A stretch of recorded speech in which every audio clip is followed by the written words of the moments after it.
31년의 기다림. 어머, 깜짝이야. 외마디 비명이 저절로 나왔다. 엘리베이터 문이 열리며 확 뛰어들어오는 작은 강아지. 당황하며 목줄이 없는 강아지를 붙잡으려고 하는 2층 아주머니. 어머, 죄송합니다. 죄송해요. 쿵쾅쿵쾅 뛰는 심장을 진정시키며 주차장으로 향하는 뒤통수에 대고 남편이 웬 호들갑이야? 하고 핀잔을 준다. 좁은 공간으로 달려들어오는 강아지가 무서워서 소리를 지른 게 내 잘못인가?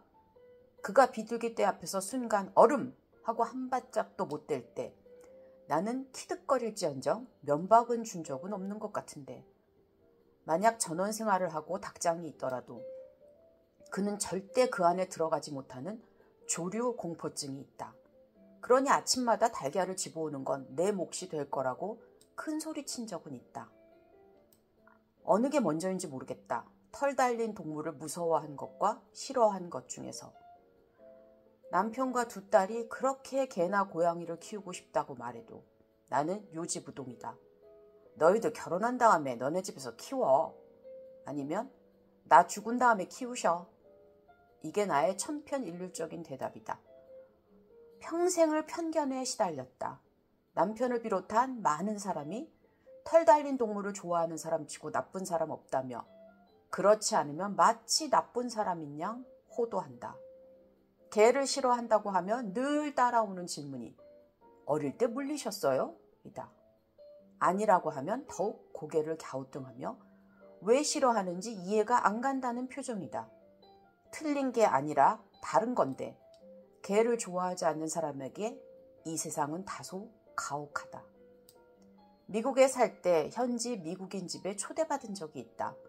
개를 키우는 집이었는데 손님이 오기 전부터 방에 넣어두고 나오지 못하게 했다.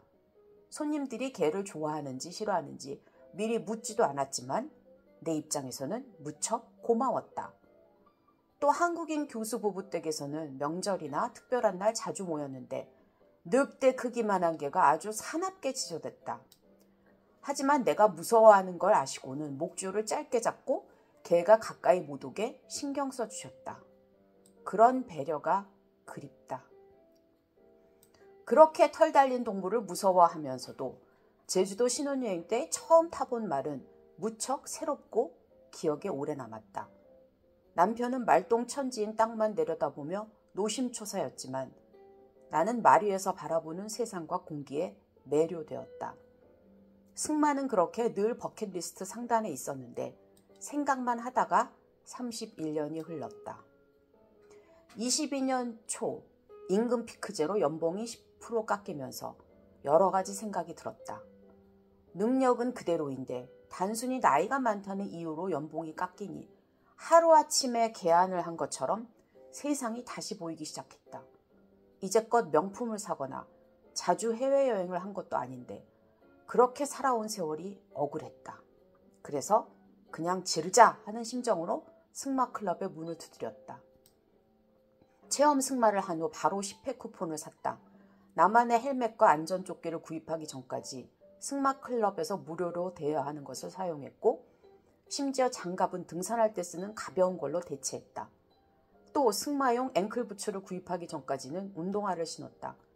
그만큼 아무런 준비 없이 거의 충동적으로 시작한 승마다. 드럼을 배울 때와 그 출발이 매우 비슷했다. 말을 타고 온 날이면 자동차를 본인 몸보다 더 아끼는 남편의 잔소리를 피할 수가 없다. 차 안에 지푸라기와 진흙이 묻었다는 둥, 말냄새가 난다는 둥. 물론 귀가하자마자 현관에서부터 옷을 벗고 곧장 세탁기를 돌리지만 승마 때만 입는 청바지에 깊이 밴 오묘한 냄새를 빼기까지 오래 걸렸다. 그런데 나는 말이 똥을 쌀 때 바로 앞에서 봐도 아무렇지 않고 마구간 냄새도 싫지가 않다. 집안 곳곳에 디퓨저를 두고 생선구이를 한 다음에는 온갖 향을 피우며 냄새를 뺀다고 난리인데 말이다. 개나 고양이는 쓰다듬지도 못하면서 말의 포근한 털은 거침없이 만진다. 멀리서부터 나를 알아보고 고갯짓을 할 때, 간식을 빨리 달라고 큰 눈을 마구 굴릴 때 그렇게 귀여울 수가 없다. 나를 아는 사람들은 말 안 무서워?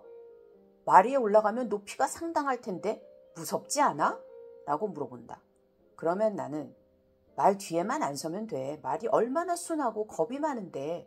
그리고 말에 타면 그 높이에서 보이는 세상이 얼마나 새로운지 몰라. 하고 승마 전도사처럼 말한다.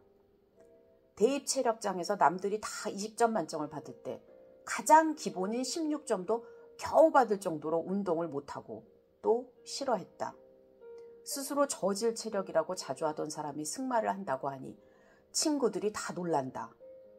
만약 내가 인피제 없이 계속 평이한 직장 생활을 했다면, 그랬다면 승마를 시작하지 못했을지도 모른다. 31년을 미뤘는데 더 못 미루겠는가? 승마로 인해 생긴 또 다른 변화 중 하나는 블로그다. 승마 일지가 도움이 된다고 해서 블로그를 열었는데 승마뿐만 아니라 다른 이야기도 쓰게 되었다.